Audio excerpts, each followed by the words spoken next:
press that button too. All right, recording with Kylie Best over in Newfoundland. How are you? Good, thanks. How are you? Can't complain. One of the lucky ones in Canada. Get to enjoy beautiful sunshine and have ocean across. hmm So Kylie lives over in St. John's, Newfoundland. And do you want to run us through a basic resume of the projects you are currently involved in? So that we'll go through working at the Marine Institute, the couple boards that you chair, and then maybe even just your plogging group. Sure. So, yeah, I'm a fisheries biologist with the Center for Fisheries Ecosystems Research at Marine Institute, which is part of MUN in St. John's.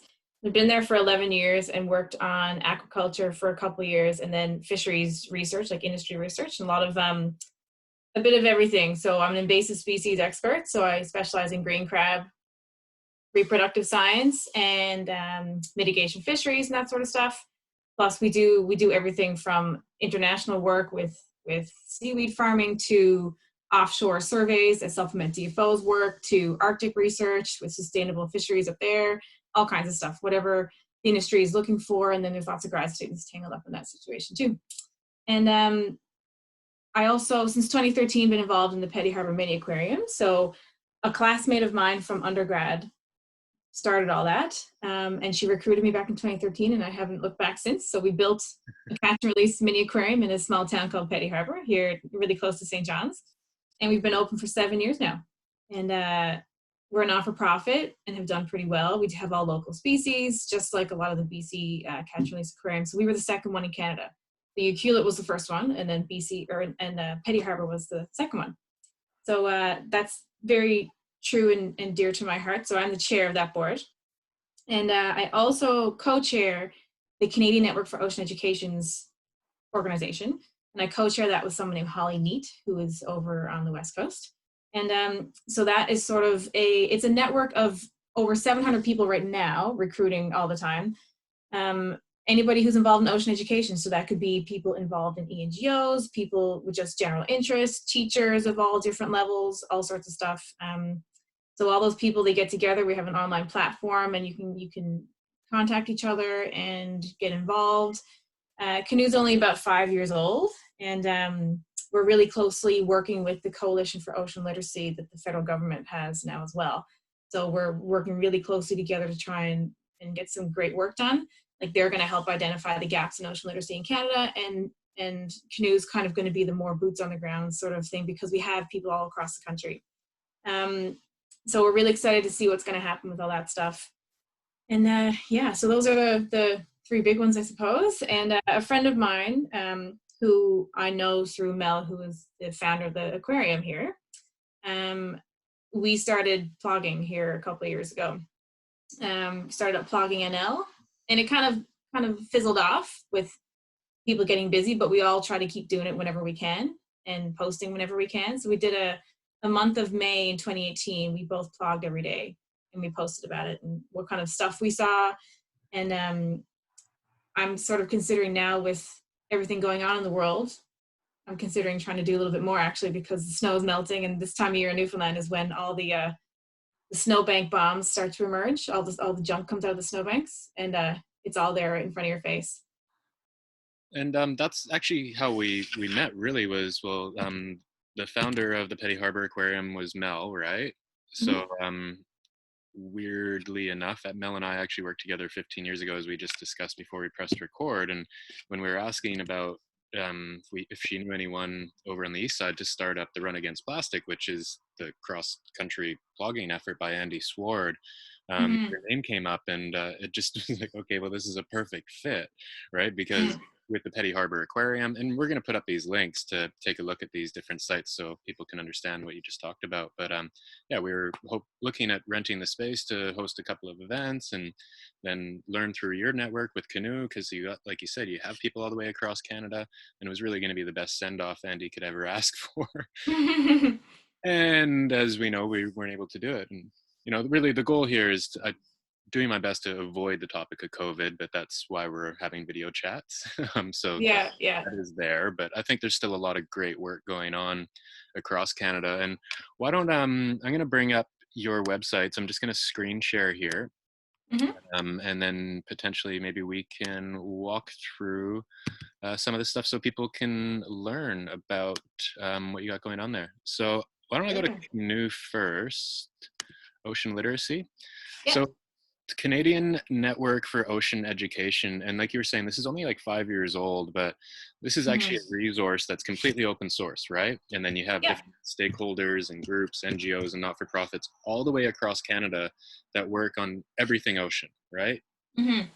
Yeah. So, So ho- we've got a really strong social media um, platform too. We've got a great team of people helping with that sort of stuff. So all our different groups who are having events, whenever one of our groups has something interesting going on, we post for them, and okay.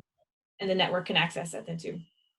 So it's really just a collaborative platform for everyone to get on board and just know what's going on across Canada, and then everyone basically gets notified when something's happening, right?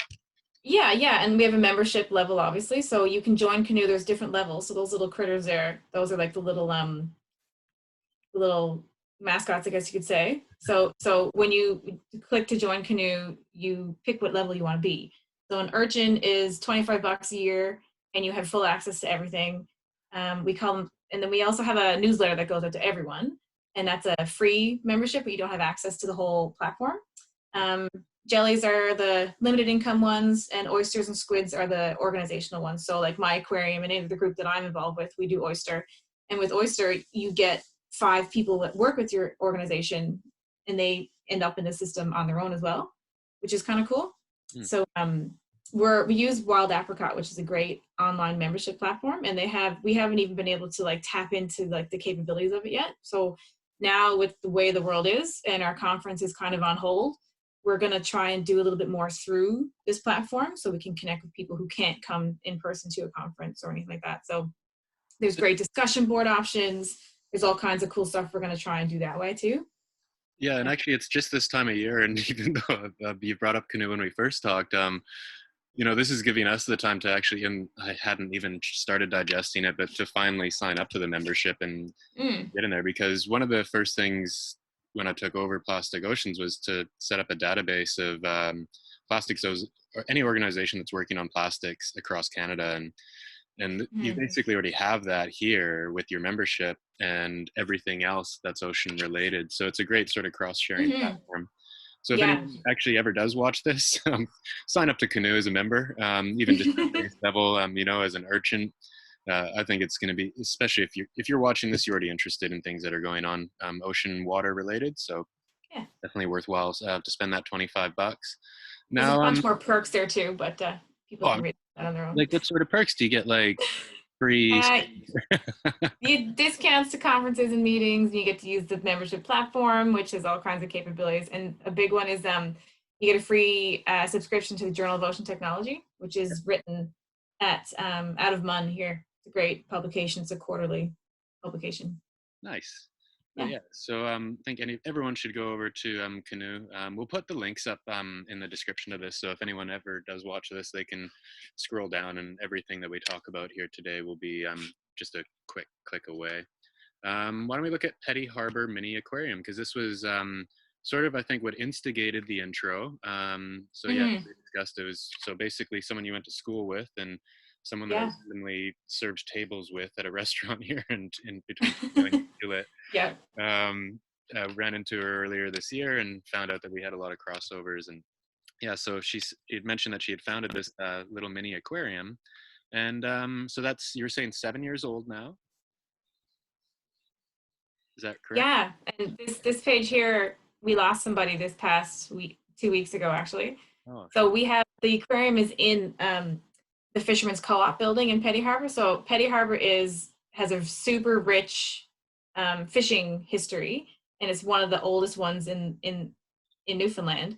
So the president of the Fisherman's Co-op, who established the co-op over 30 years ago, passed away a couple weeks ago. So this is our little tribute to him. So he was pivotal in the beginnings of the aquarium because, you know, they let us do it in their building. We're still tenants. They let us, overtake all of their space for our storage, and they help us out with our collections and when we have to troubleshoot stuff. And he's going to be greatly missed. The space that we rent, that we have for events in the aquarium, is named after him. Okay. The Tom Best Carton Loft is what it's called. So we're gonna miss him. And that's that loft that we were looking at hiring. So, wait, so Tom Best, is that a relative of yours? Uh, very distantly, he's told me. So Oh, we're like cousins of some sort. so Yeah. everyone in St. John's last name is Best then.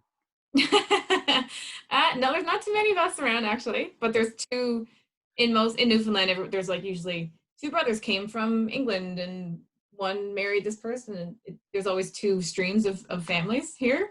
Okay. So Tom and I were the same stream, but like probably seventh cousins or something. Okay, well, it's just kind of interesting that you ended up coming back together after all those generations. Yeah, yeah. And he told me himself, he's like, we're related, you know. I was like, oh, are we? So we had a nice chat about it. Chase the family tree. Um, Yeah, yeah. all right, now over to the Marine Institute at the Center for Fisheries and Ecosystems. This is your day job. This is what you live and breathe. The other thing, Hmm. I mean, would be a big enough job for most people, but those are actually just your hobbies and sort of Yeah. your free time that you volunteer on because you're actually the chair of, or co-chair of these boards. And Hmm. then not even getting into the plogging personal aspect, but your day job here, as you rattled off in the beginning, is you're actually heavily involved in the marine science side of all over Canada, really, and the Arctic, which is Hmm. pretty much one of the most inaccessible bodies of water on our whole planet, really, if you think about it. Uh, Yeah. because the Northwest Passage, you can't even navigate every year. It's only certain years. But I guess now with you would know more. But um, It's becoming more of a more accessible, and that's I think where a lot of the push for research is coming from because it's being more accessible. We don't want to exploit it the wrong way. yes. So one thing Be exploited. we've been kind of exploring, which isn't really an official announcement yet, because we have to figure out if it's even viable, and probably got to have a way longer conversation with you. But what are you going back to the topic of plastic pollution? When you're up in the Arctic, do you see a lot up there on these remote shorelines that are completely inaccessible, as far as like major like ghost nets or random things from all over the world just somehow finding in the currents and the trade winds, actually congregating up there in the Arctic, or do you find it still pretty pristine on the shorelines? If you had to compare it with somewhere like here or somewhere with like Southeast Asia, I would call it pristine. But I didn't spend too much time myself there. I was only in one location. I was at sea most of the time, and I didn't see much there. But I can't say I spent much time on the coastline. But Okay. you know, there's people there, and wherever there's people, there's also junk. But it's it's relatively pristine if you had to compare it to the rest of the world. Okay, that's interesting because we are exploring the idea of trying to tackle cleaning Canada's coast to coast to coast, which is the longest Hmm. coastline in the world. But potentially, before we go into a massive commercial operation, we actually do it with a way smaller craft and actually just do an assessment first and see the hot spots and whether or not it's worth Hmm. sizing up to the size of a vessel that would really be able to service that, because it might not be needed for the Arctic, which, as you know, the capital cost of bringing, say, like a 200-foot vessel with all these processing technologies through there it's a Hmm. massive footprint, and if it's just not needed, then there's no point in doing it, right? No, yeah, community-based stuff is always the way that a lot of stuff gets done. A lot of research gets done up there. Like it's never you can't just barrel in there with your giant boat and say we're here to save everyone. You have to Oh, very no, no, no, no, no. yeah, you have to very much work with the locals and all that kind of stuff. And you know, I'm sure waste disposal isn't ideal in Mhm. those remote places either.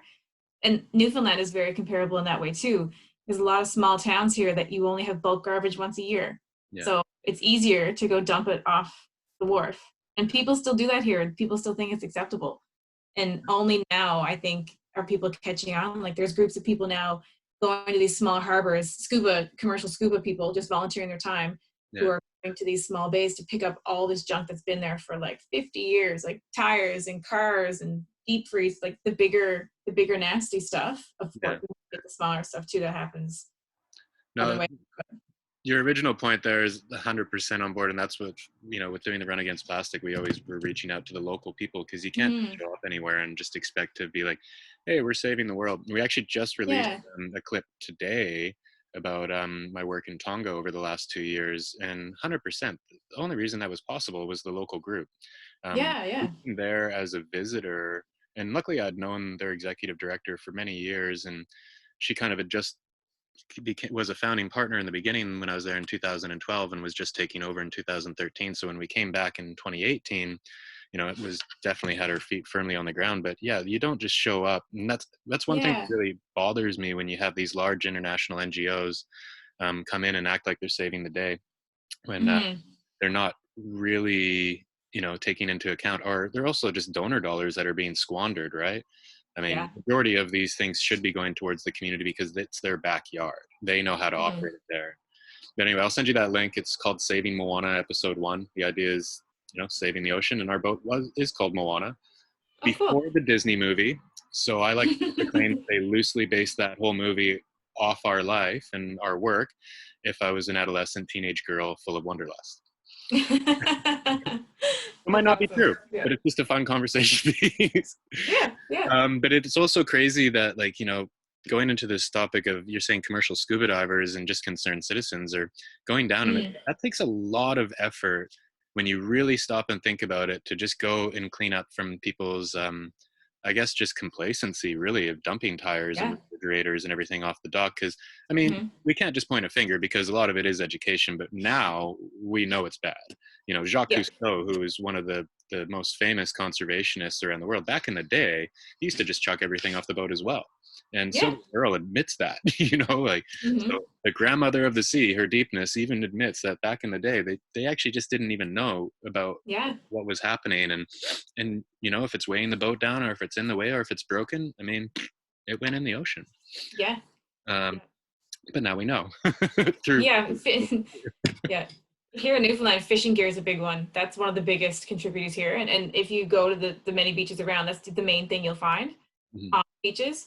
And there's yeah, like, and here, like many places, the ocean is king. So if you're gonna either die or save your gear, you let your gear go, and that gear ends up on the beach years later, that sort of thing.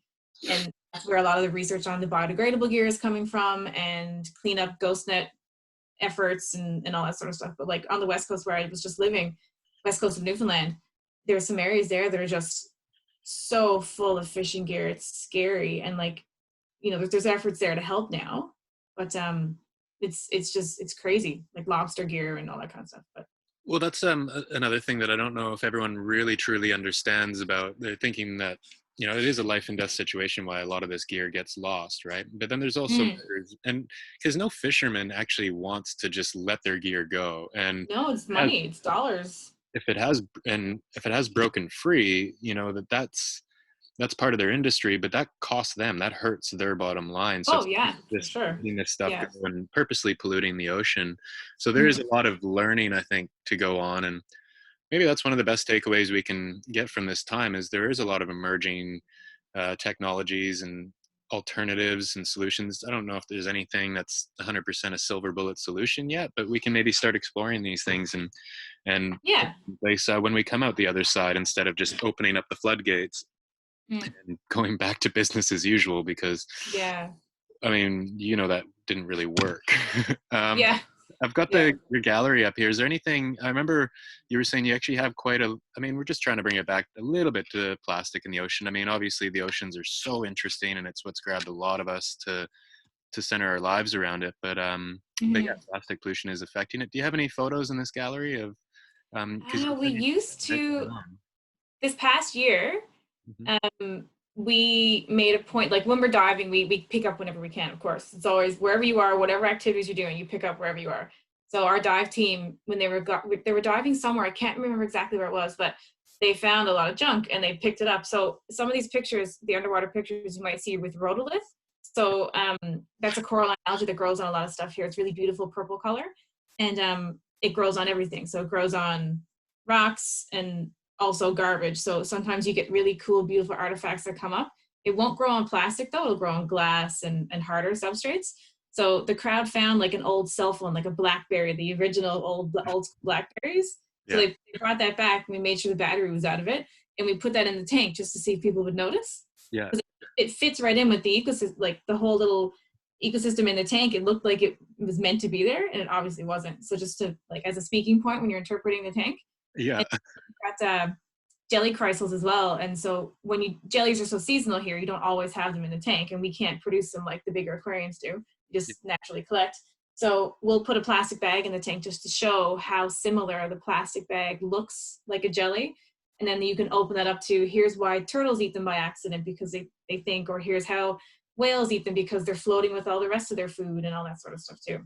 Yeah, it's interesting because plastic bags and being turtles' favorite food, that was one of the first things that I remember ever being educated on about the issues of plastic in the ocean. This was long before I ever even worked on this topic. It was actually in Tonga, again, the same place, and working with the same group just many years before, the Vow Environmental Protection Association. But we took the kids out because, funny enough, as you would know, a lot of the times these places in these remote islands, they never actually get to go and look underwater. I mean, tourists come in every single day to go snorkeling and scuba diving, but the locals themselves actually rarely get this opportunity. So anyway, we'd take them out on the boat, and I was really just facilitating them to do an out day. And their educator was talking about the problem with plastic bags in the ocean and how turtles will eat it, and yada yada, and I was like, that's quite interesting. And then it snowballed, and a couple of years later ended up working on this topic full time. But yeah, it's one thing that I'm not sure a lot of people really understand, and yeah, for sure, it's how we're getting seabirds dying of ingestion and toxicity, and how it's transferring through the food stream. But yeah, you've got, and that's, turtles are endangered for a lot of reasons, but a lot of it is through ingestion of waste plastics, and specifically bags. Yeah, they're not nutritionally deficient. We're going to take a look at your plogging. So aside from all of your amazing actual real work, and then these boards that you chair, which most people don't really understand how much work it is to be on a board of directors, it's quite a lot. Then in your free time, you and your friends decide to go and pick up other people's trash on the side of the road. Yeah. Yeah, so there's Kimmy. That's Kimmy with the red hair. Right here? Yeah. So you guys co-founded this together, and yeah, just something to do. Like we're all we do this stuff anyway, so why not put it up there and try to ask our friends to do it a little, And so what does Kim do for work then? Kim right now is the executive director of a gymnastics club. Okay. She has her hands in all sorts of different stuff, and she was a coach for the TEDx talk that was here a couple years ago, and she's got her fingers in all kinds of cool stuff. Nice one. Have you done a TEDx? No, there's only ever been one here in Newfoundland as far as I know. Oh, okay. Too bad, because we could have maybe we'll put the link up. Is there a link for the whole conference that we could chuck up underneath here? Or is there anything for my canoe conference? Or from canoe conference, we'll definitely put that in the links of this talk. Yeah. Just, I guess, if you haven't done a TEDx in Newfoundland, then no point. No, Mel has one though. Mel did one. Yeah, I actually have to watch. Find Mel's. Yeah, it's about when we started Petty Harbor, so it's relevant. Well, yeah. I'll get Mel's. I remember seeing a link to it. Maybe I can find it off her LinkedIn. Yeah, it's on her signature for emails. Beautiful. And I'm not sure if you saw, but I had one come out last week. I did. Yeah. It's good. For somebody, that was a tricky thing, because you understand what it's like working in this and living and breathing it. But what do you think about taking that angle with the messaging? Because obviously it's a rabbit hole. You can go, once you actually work in it, you can go in tons of different directions. But yeah, it's it's weird, and it is definitely, you can just fall right down a rabbit hole, and there's so much out there, and that's great, but also it can be really confusing at the same time too. So someone who isn't in our world and all of a sudden gets interested, how do they get there? Where do they go? That's kind of they just stumble upon whatever they stumble upon, and I guess that's where they go. I don't know. It's hard to look from the outside in, because we've been in it for so long. Yeah, and I think that's why I decided to take the angle of how every single person can actually be part of the solution, because I find when people get in, you get a lot of people that they get engulfed, and then all of a sudden the wheels are just spinning. There's no traction whatsoever. They're like, oh, then there's this side, and there's that side, and there's this project, and you can do this, and it's just, or they get paralyzed, which I talk about in the talk, of just like, it's too big. So I just decided to take the step back. This is for every single person, small step, and now you're part of Yeah. the solution, and you can still do your everyday life and enjoy most of the things that you come to get used to. Yeah. But it's just these simple steps that we can take. But yeah, I'll grab Mel's TEDx and chuck that up in there because that's definitely pretty relevant. Yeah. Yeah. You know. Yeah. Is there anything you wanted to touch on other about what's going on with waste plastics in Newfoundland, or Uh, was it your province that was the first to go into a provincial ban, or was that PEI? that was PEI did it first. I was on the working group for that when it was it was a small little like temporary working group. But that was right around the same time Kimmy and I were doing the plogging, which is kind of cool. So we got invited to a couple little forums to talk about it and bring a bag full of junk that we got that day and show how much of it is plastic and how many of it is bags and that sort of thing. Um, but yeah, the yeah. I mean, it's interesting because a lot of people, as you know, and we've talked about ghost nets a bit. I mean, the single-use plastic bans are like, it's like the most minuscule part, but the thing is, they have a heavy effect if they're littered. Oh, Uh, for sure. and the actual weight of marine pollution is more things in ghost nets, say abandoned vessels, massive Mm. bulk that's out there that slowly does down or photo degrade and become part of our food stream. But I think it's a great first step and just as important, you know. Yeah, And I also think really that people hard. people need to stop waiting for these bans and really embrace the fact that we actually have the Yeah, technology already. You know. yeah, we do. And here in Newfoundland, it's the demographic here is old. We're like 50% senior citizens here. I don't know the actual number, but so a lot of those people, We'll they just go with depend 50. on their grocery bag Yeah. to do a lot of stuff, and they can't see past the alternatives. And it's changed. Nobody likes change. And the older you get, the trickier it is to change. So there was a lot of pushback from the companies and from the locals, and it was a whole thing. But now, it's just gonna take time. That's all it is. And like, I'll make sure that whenever I go out, I have my bamboo cutlery set that I use, and Mhm. I use it as often as I can, so people give me the weird look, and then I can tell them in a nice way, Yeah. like, this is an alternative, and you can buy it at the aquarium in the gift shop. Our logo's on it.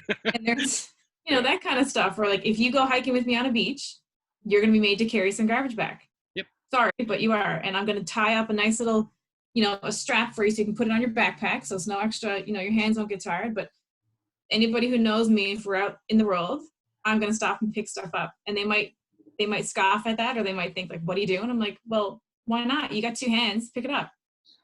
Yeah, I mean, it's sadly just I think the state of the world that this is something our generation and the generation below us is just going to have to live with. That every time we go out and enjoy anywhere, whether it's a lake or a river or an ocean side, we're going to be Mm-hmm. picking up for the rest of our lives. And Yeah. if anything, it's just a learning curve, right? I mean, Yeah. we don't want to do it, but we do it. Mm-hmm. I personally never really been much of a real activist side because I learned that lesson in high school about how I just didn't feel people resonated with it. So I went more into just Mm-hmm. kind of like, before I got into conservation full time, was just trying to live a simple life, you know. And but yeah, when you're out on a beach and you see trash that shouldn't be there, you just pick it up and Yeah. then somewhere for it to go. It's really not that hard. And I feel it gives people that little sense of pride, you know. They like Mm-hmm. done their part so they can sleep well at night, you know, instead of just complaining. Yeah. Makes um, it accessible. Like, here's this, I'm doing it. Why can't you? It's not, you don't need a bulldozer. You don't need a dump truck. You just, your hands in your exactly. pockets. And you don't need to be preachy either. No, not at all. I mean, it's the same with the cutlery kit, you know. It was really interesting last year. I just moved back out to the coast, hadn't been here in a lot of years, and they were having a barbecue for May long weekend and out at in Barkley Sound. And my friends just said, hey, come on out, we got a live band and a huge buffet. And I brought my little bamboo cutlery kit. And you know, Mm. I had lived out here before and I hadn't seen everyone, so and most people had known where I'd kind of gone with work. And as soon as I pulled out the bamboo cutlery kit, you know, you've got all these people giving you a sideways look, being like, oh, here comes the preach. And you're like, no, it's in my car. Yeah. It's that simple. Just because the organization I work for's logo's on it, I mean, yeah, sure, you want one, you can get them on it. You don't have to buy them. Yeah. So it'd be great if you do, because it does help us support and it gets the message out and makes people think. But same with having them at the Yeah. aquarium. But For sure. For sure. I At the find office, I do it too. Like, exactly. the office has cake for birthdays once a month or whatever, and you Mhm. buy disposable stuff. And I'm like, I will go and buy it myself. I don't care. I don't want the money back. It's just $20, whatever. Mhm. I'll buy you enough biodegradable plates and bamboo disposable forks and knives for your cake day. Yeah. And it's gives me peace of mind too. But that's it. I mean, people are either going to, somebody's going to buy that single use stuff anyway. So why not just spend the extra 50 cents and buy the actually compostable stuff, not plant-based plastic alternatives. I mean, there's so many compostable, just like bamboo or wood. Hmm. Going out to a barbecue like that, they're like, oh yeah, we completely forgot. But there are those single use, really thin wood ones that are just going to go back to the earth, right? I mean, then the Hmm. conversation Yeah. starts about save the trees, but I mean, and I'm all for that. But when you look around and you live in the rainforest, it's like, Yeah. if you're too lazy to have your reusables, I think 100 people using these things, like we're gonna get like millions upon millions of these forks and knives off one of these trees. So, and then it just comes, Right. And just we get a can replant those. We can exact replant those trees, but we can't regrow a new earth or a new ocean. or a new ocean. We can't fill up a new one. No. I'm sure you've got a ton of stuff to do. So what I'm going to do is just ask you one last sort of thingy on what's your thoughts on how the Earth is regenerating. Probably pretty sure that you're extremely happy about it. Well, most people are really concerned about everything else that's going on in the world and how the global economy might be tanking, and we have no idea what it's going to look like on the other side. But as a conservationist and a scientist, what are your thoughts on watching all these success stories come up? It's really cool. Like whenever I'm having a conversation with friends about how desperate everything is and how sad everything is and oh my God, pandemic, but I always try to circle back and be like, this is what we needed to see. It's a secondary, it's a secondary result of what's happening.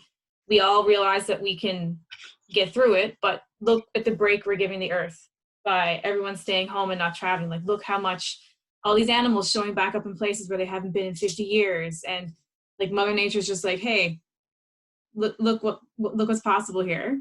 Sorry, I had to kill a few people, but or people to get sick. But Yep.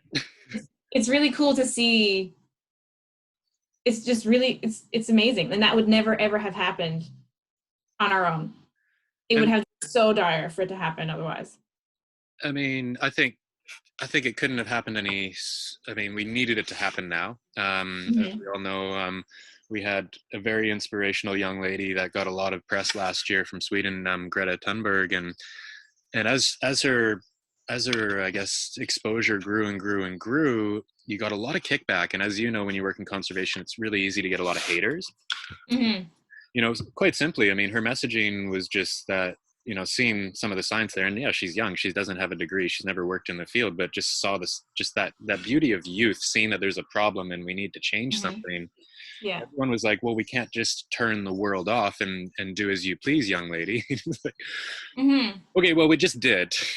and Yeah. um and we are showing the benefit of that. So the one thing I really want to see is as we reopen up is that there's just a slow reopen, and we really take a step back and look at some of these things and get away from these huge broad goals. Like talking to our education director in one of the first interviews that I did on this, Tim Stevenson, he talked about in his TED talk about when they wanted to go to the moon, they set a goal.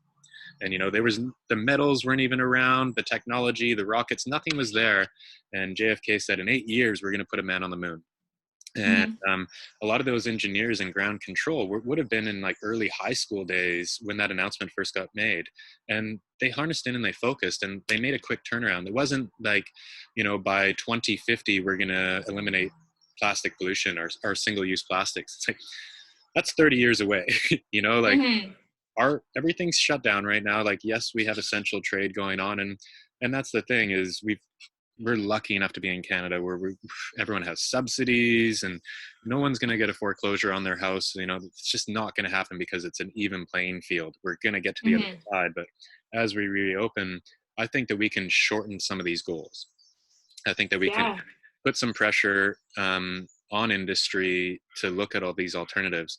I mean, we're lucky to be in a country and lucky on this topic of plastic pollution, it's finally hit critical mass where Canada has innovation exchange hubs. Like there's billions of dollars available for people inventing technologies just in this country alone.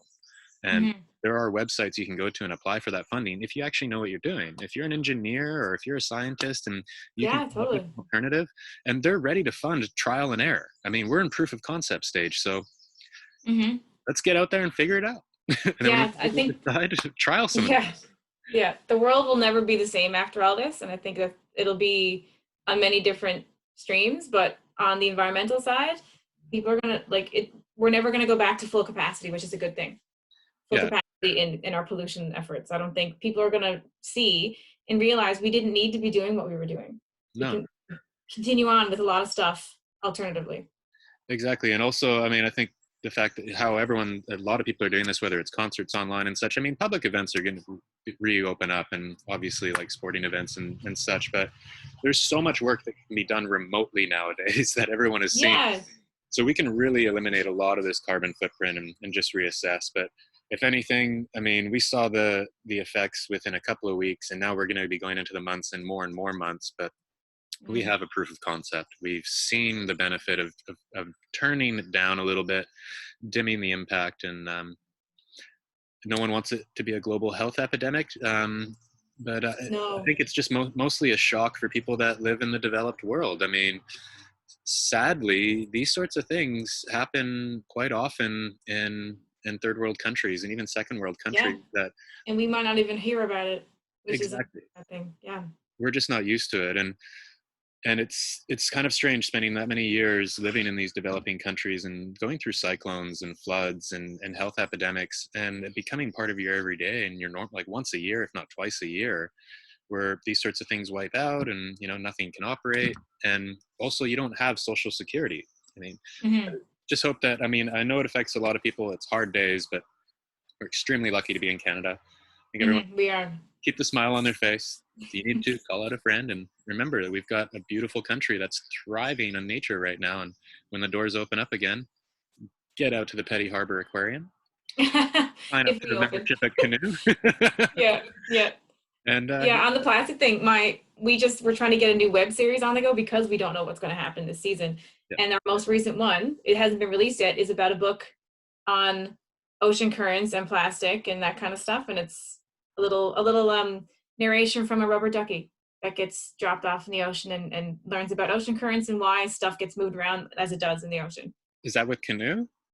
That's with the aquarium. Okay, so just another reason to follow the aquarium and support Yeah. and get down there. Yeah. Have you actually seen the movie Albatross? I've heard, but I have not seen. But it's about Midway Atoll, obviously, like Chris Jordan Hmm. photography that really kind of opened up the conversation of a bird decomposing naturally in the plastic in its belly. Well, Yeah. the chief, I guess, filmer, his name's Yan. He lives here in British Columbia now. He had an idea about doing a film called, or maybe I shouldn't talk about this. No, whatever. Um, You're familiar there. um, I mean, it's his concept. If anyone's going to be able to get it done, it's him anyway. But Mhm. there's a town in BC called Midway, and it's, I guess, Riverside. And he, I think, did 7 trips out to Midway Atoll, and he wanted to do a Midway to Midway, and basically have a rubber ducky or a bottle enter the river there and follow it all the way through until it lays out into the ocean and then takes Mhm. the ocean currents and travels. And I mean, as you know, the ocean's a very alive thing, and there's not like it's going to take a highway to Midway Atoll, but you see where they're Get there going eventually, yeah. with the concept, and and have that as a learning experience. So, yeah, I really like it. Yeah. I think it helps kind of drive it down for when you get people in the middle of a country being like, "Oh, well, we don't have any problem with plastic in our ocean in Saskatchewan." Like, no, we have your problem out here on the coast because of your Yeah, yeah. rivers.